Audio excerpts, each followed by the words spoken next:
कि आप चाह रहे हैं कि विकसित भारत हो, आप चाह रहे हैं कि ग्रामीण इलाके विकसित हो, तो फिर आपने सेलेक्ट कमेटी में इसको क्यों नहीं भेजा जो विपक्ष की मांग थी? हम समय व्यर्थ क्यों जाने दें? एक एक मिनट कीमती है हमारे देश के लिए।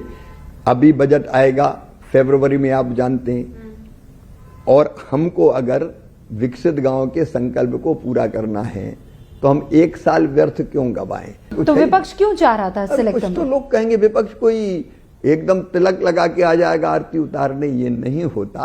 मैं फिर आग्रह कर रहा हूं कि उस योजना को गुण और दोष के आधार पर तो देखें।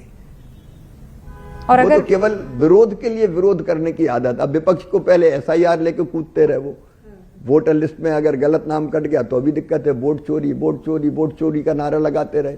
अब वोट चोरी गई, नई योजना आई तो इसका नारा लगाने लगे। अब विपक्ष का मैं क्या करूं? विपक्ष के मित्रों से मेरा आग्रह है कि जिम्मेदार विपक्ष का दायित्व निभाएं। वो सदन तो चलने नहीं देते, भाषण तो सुनते नहीं, अपनी सुनाते हैं और फिर चले जाते हैं। वो यही कहते हैं कि आपसे सवाल गैर जिम्मेदार विपक्ष से काम थोड़ी चलेगा। आप विपक्ष को गैर जिम्मेदार कह रहे हैं? हाँ, गैर जिम्मेदार नबे। और कल ही आप देख लो क्या किया उन्होंने।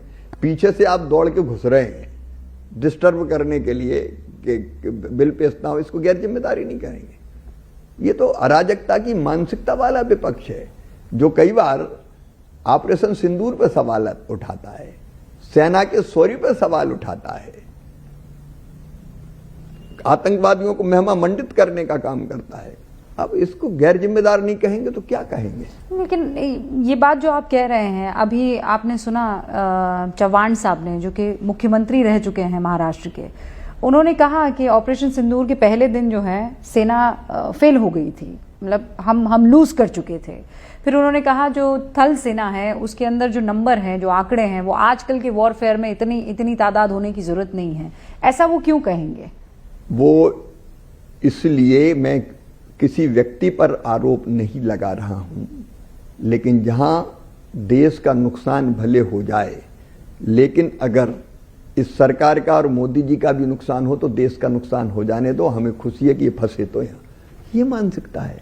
विपक्ष एसआईआर और वोट चोरी का मुद्दा भी बार बार उठा रहा है। वो कह रहे हैं हम इसको छोड़ने नहीं वाले हैं, इसलिए क्योंकि आप चुनाव आयोग को डायरेक्शन दे रहे हैं और उस डायरेक्शन पर चुनाव आयुक्त और आपने सुना होगा जो अभी दिल्ली में रैली हुई थी बीजेपी कांग्रेस की, वो सीधे तौर पर ये कह रहे हैं कि आप लोग जानबूझकर ये काम करवा रहे हैं ताकि उन लोगों के नाम कट जाए जो आपको वोट नहीं डालते हैं।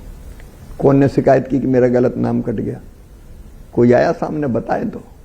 राहुल गांधी ने 3 प्रेजेंटेशन दिए हैं, आप उस प्रेजेंटेशन को भी तो सीरियसली नहीं ले रहे हैं। वो आप देखो, उनको जनता ही सीरियसली नहीं ले रही।